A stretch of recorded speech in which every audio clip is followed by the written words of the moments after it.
Welcome to the Real Paranormal Stories podcast with your host, Christopher Buckner. Send your stories to realparanormalstoriespodcast@gmail.com. Royalty-free music provided by Kevin MacLeod and Tabletop Audio. And now, let's take a trip into the paranormal.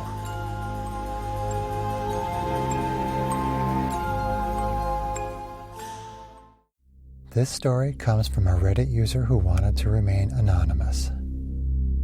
And this is their story. Some background before I begin. I was around 7 when this happened and we were out camping. We had a rule that if a kid had to use the bathroom in the night, we either had to wake up an adult or go together. My mom wore a long white shirt and pants for pajamas on camping trips. One night, I woke up and had to go, so I tried waking up my parents and younger sister. No one moved and it was reaching emergency status, so I decided to go to the bathroom by myself, since it wasn't that far away and it was unlikely anyone would wake up. I got to the bathroom without incident and started back to the campsite. It was a full moon and I could see down the path clearly, so I wasn't as scared as I normally would have been and was enjoying looking around the woods.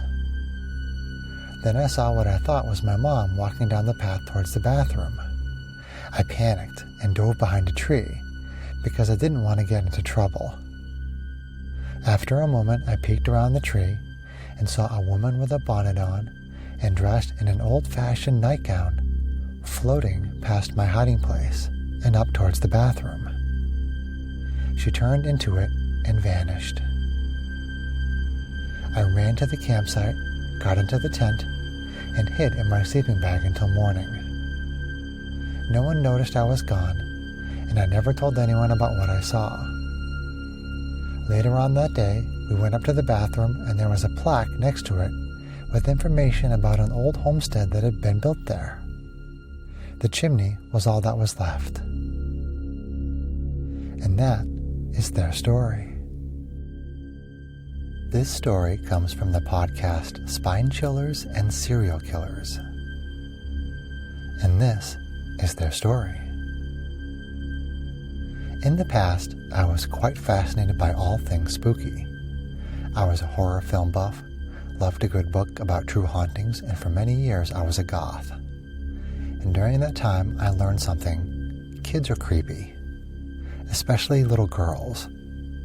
Although granted, Damien from The Omen wasn't exactly a ray of sunshine, but generally speaking, if there's a little girl in a horror film, you know at some point she is going to be climbing up walls and projectile vomiting over priests. That's just the way it is. Bearing this in mind, I can't deny that when I found out I was pregnant with my eldest, somewhere in the back of my mind, there was the uneasy thought, what if she turns out to be creepy? Of course, the second she was born, that thought vanished entirely, and I was completely wrapped up in how friggin' adorable and perfect and cute she was. She was quite possibly the most beautiful baby in the world ever.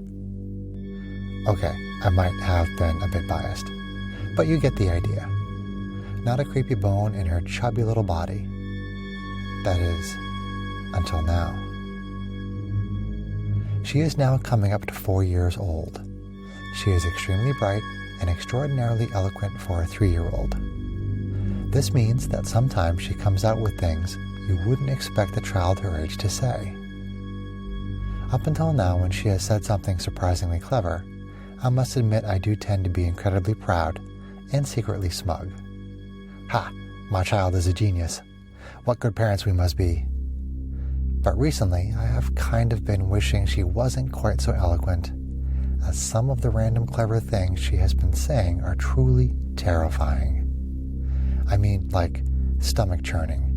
We're going to need an exorcist. Terrifying.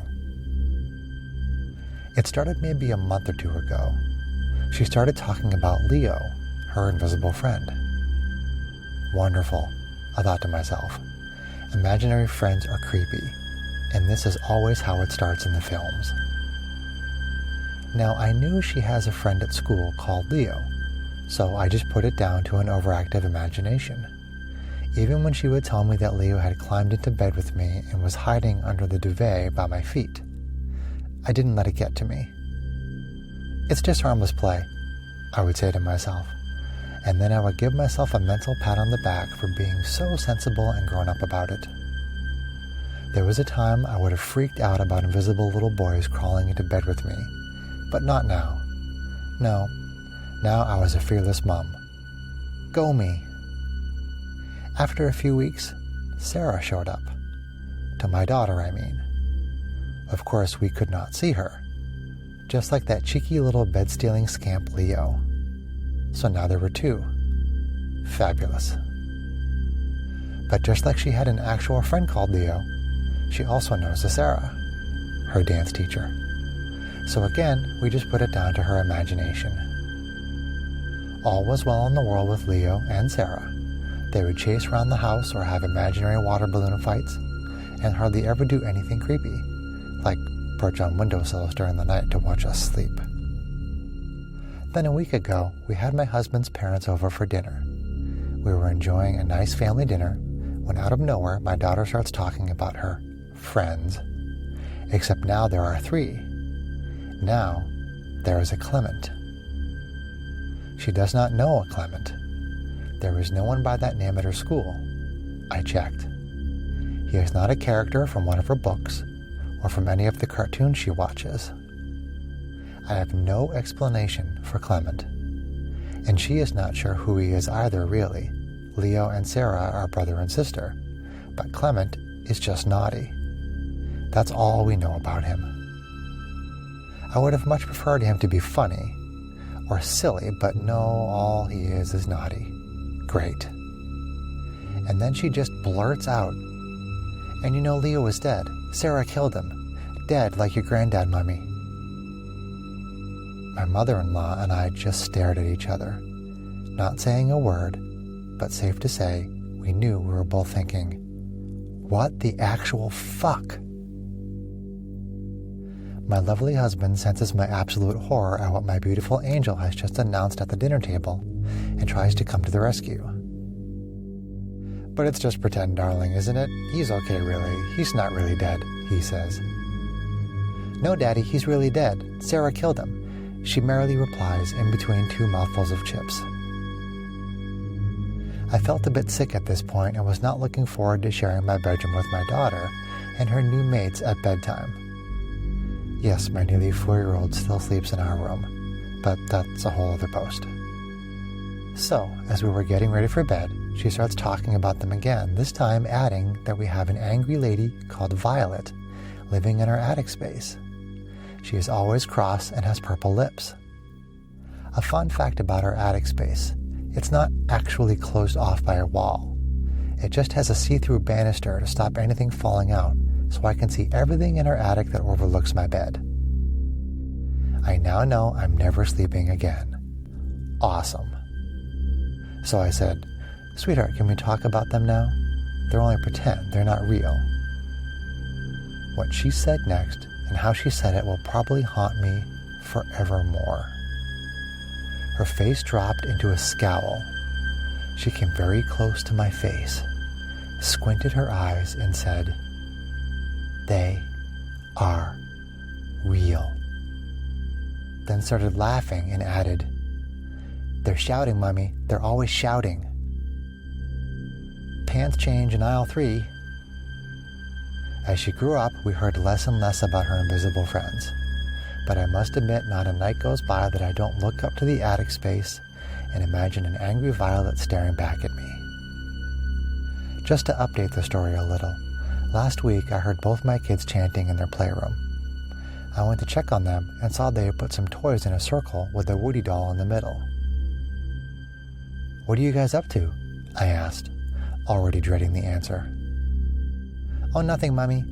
We are just trying to summon the Woody demon." "Oh," I replied. "What is the Woody demon?" Instantly regretted my question when my youngest said, "A few days ago I heard Woody talk by himself, so now we want him to do it again." My kids are little. They shouldn't know anything about demons. It's not like me and my husband talk about anything like that. And how the heck did they know what to chant and how to put their toys in a circle? Have kids, they said. It'll be fun, they said. And that's the end of their story.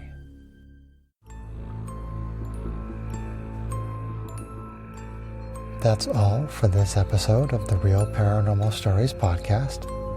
If you liked what you heard, please leave us a review anywhere this podcast can be found.